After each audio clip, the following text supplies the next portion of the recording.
They done let me in the door. They done gave your boy a chance, now the youngin' finna blow. It's a shame finna put the game in the figure four. Youngin' fresh from. Yo, welcome back to my channel. Before we get into it, make sure you like, subscribe, comment. Man, fuck it. You ain't gotta comment about door. Appreciate it if you hit the sub button if you're new. Now, in this video, we talk about Attack on Titan, but in particular, we talking about chapter 135 and explaining who is really in control, Eren or Ymir. Now, in chapter 135 of Attack on Titan, we see how Armin put everything together and basically came up with the conclusion that it's not Eren that's trying to kill him, it's Ymir herself, right? Now, in a previous video that I made about Eren, back when chapter 130 had came out, I basically said that Eren could be controlled by Ymir because it just felt weird how he basically erupted the rumbling and he told everybody his plan by using the power of the Founding Titan and connecting to everybody and telling them like the rumbling has started and everything. But then he gets to Marley and he starts rumbling by killing Ramsey, and at the end of chapter 130 we see that Eren is unconscious, like he's not in control of his Titan body or whatever it does, you know. And I was saying that, hey, we've seen that before. I've been saying that forever. Like, we've seen this before. When Eren is unconscious inside his Titan and he's knocked out, he basically is now in this dreamlike world where he's able to create any dream that he wants, which you can see in the first season where he creates his dream with Carla and Mikasa and Grisha, and he reverted back to his kid stuff and he said that he didn't want to leave it, you know. That's kind of like the paths and stuff like that. But anyway, we've seen that before, you know, and Armin would have to come and stab Eren and bring him back out of his dreamlike state and basically bring him back to reality. And that's what Armin has to do now. That's what he meant, was like, hey, I'm going to ask you what part of you is free once I pull you out of your Titan body, whatever. And what helped me make that type of theory back in that video was when Eren confronted Armin and Mikasa, and Mikasa and Armin was basically saying like, we know you wouldn't never do something like this. We feel like you're being controlled by Zeke, and if you're being controlled by Zeke, then just say it. But Eren says that I'm free. But I made a video, I was like, yo, like, what if he really is being controlled by somebody? Like, Isayama wouldn't just say that for no reason, you know. He wouldn't just keep pushing the fact that Eren is being controlled in our face chapter after chapter after chapter. Like, he keeps pushing that in our face, and I feel like Eren is really being controlled. Now, I'm not saying that Ymir has full control over Eren's actions, because at the end of the day, this is what Eren wanted, you know. He wanted the annihilation of humanity, but Ymir wanted it as well, right? But I feel like now that Eren had freed Ymir and gave her her own free will, she can now do what the fuck she want now. It's a difference between the warrior family members, right? When the warrior family members had the power of the founder, they would go to Ymir and make her do stuff, and she didn't have a choice at all, right? Like making the walls and everything, and making the colossal titans and everything, and making them stand there, or taking away the memories of all the aliens within the walls. That's something that she did, not them, right? But she didn't have a choice. But now that she has a choice, she can basically do what the fuck she wants with her power, because we gotta remember that she's still powerful. Just because Eren is the Founding Titan doesn't mean Ymir doesn't have power at all. Like, he just took all her power.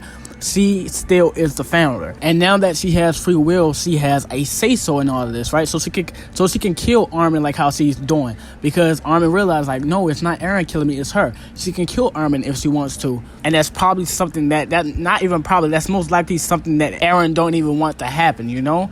But the fact that Ymir's will is so powerful that Eren can't even overcome that, you know. So he's not in control, it's Ymir.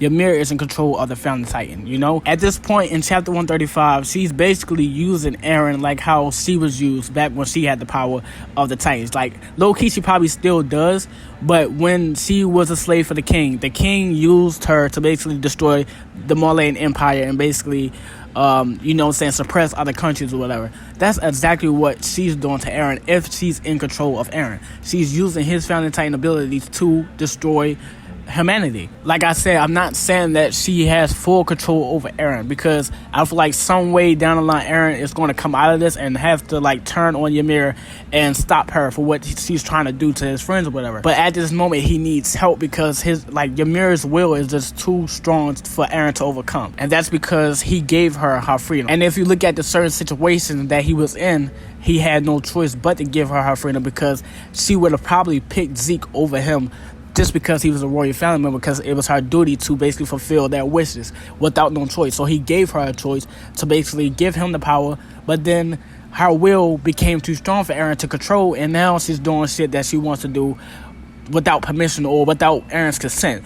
And I believe Eren cannot stop her. He needs help either from his kid self, because like I said, his kid self is going to play a bigger part. Maybe he snaps out of being a slave for Eren or being a slave for Ymir at this point, and ends up helping him, because at a certain point he probably has power as well.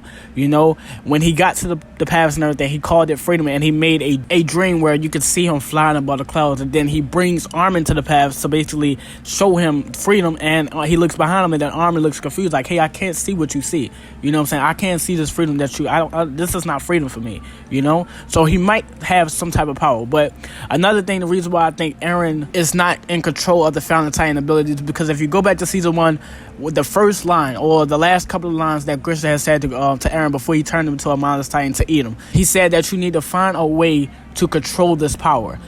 If you can't control this power, then everybody's life will be on the line. Mikasa's life, Armin's life, everyone's life. He needs to find a way to overcome the will of the founder, which is Ymir. He needs to find a way how to take back the control of the power, because like I said early in the video, when he was conscious and telling everybody his plan, he was in control that time. But when he got to the paths and Ymir showed up at that very moment, it seemed like Ymir had took over and he's unconscious. Just like how in the first season where he hit that building and he wakes up and he turns around and hit Mikasa. He don't even remember that even happening when he came out the Titan. So what if it wasn't him? What if that was Ymir taking over his Titan? Because at that point, we all know that Eren is the Founding Titan, just like how she's doing now, you know? So Eren needs to find a way how to overcome the will of Ymir, man, and he needs help from his friends, particularly Armin, because Armin is the only one who can bring him out this dreamlike state. Oh shit, I just realized something, dude. That's probably why Ymir went after Armin in the first place. Maybe Ymir knows that Armin is the only one who can free Eren from the will of the founder. Maybe she knows that, you know? Like, maybe, because y'all remember, she was in the paths watching everything unfold. She was watching it. She probably watched it in front of her face, how Armin brung Eren from under her control or whatever, because like I said, his Titan hit Mikasa. That's the first time we ever see Eren out of control, because Levi and them made a plan like, hey, if you ever were to go out of control, we know how to stop you. We can basically cut off your limbs and take you out to Titan. But he never went out of control, not once, except for that one moment, and he don't remember even doing that. How you remember everything else, but you don't remember hitting Mikasa, of all people? You know what I'm saying? Because he didn't do it, because he was in that dreamlike state, and while he was in that dreamlike state, Ymir had took over Eren's Titan and punched Mikasa or tried to kill her, and then end up punching herself, knocking herself out, and then Armin comes and stabs Eren and basically tells him and brings him back to reality, and that was like him freeing him from under the founder's will. That's crazy. That's fucking crazy, dude. If that's all true, that's fucking crazy. This is like a short ass video, man. At the end of the day, this is a theory, so I can be wrong, you know, but you can't lie. It sound correct. Like Ymir is the one that's behind it all. I know everybody don't want to kind of depict her as like the main villain, but she's not, because like I said in the beginning of the video, is in this story, it's not really villain versus hero. It's really people retaliating off of what happened to them back to the people that did it to them in the first place, you know? You just can't deny what Grisha says to Eren. He says like, hey, you need to find a way how to control this power. And for some reason, he's not able to control it because his will is not stronger than what the founder Ymir's will is, and I don't even know how that's possible, man. But I can understand, because she's been suffering and she's been in a lot of pain for 2,000 years, more than Eren. So I can understand why her will would be stronger than Eren. So strong in the fact that he can't even break out of her grasp. You know what I'm saying? Her control. You know. But like I said, at the end of the day, this is what Eren wants. So even if they break Eren free, it's not like he's going to stop the rumbling, because this is what he wants. But he just don't want it like this. Like Ymir is going overboard. She's trying to kill his friends at this point. And Armin pit two and two together. He's like, no, it's not Eren. It's Ymir. You know? And she's clearly trying to kill them, you know? So that's crazy, man. Isayama, you are one crazy ass person, man, but in a good way. Like, I can't wait for all this shit to be animated. But this is the end of the video. You ain't gotta comment, but I do appreciate it. Hit the sub button if you're new, and I'm out, bro.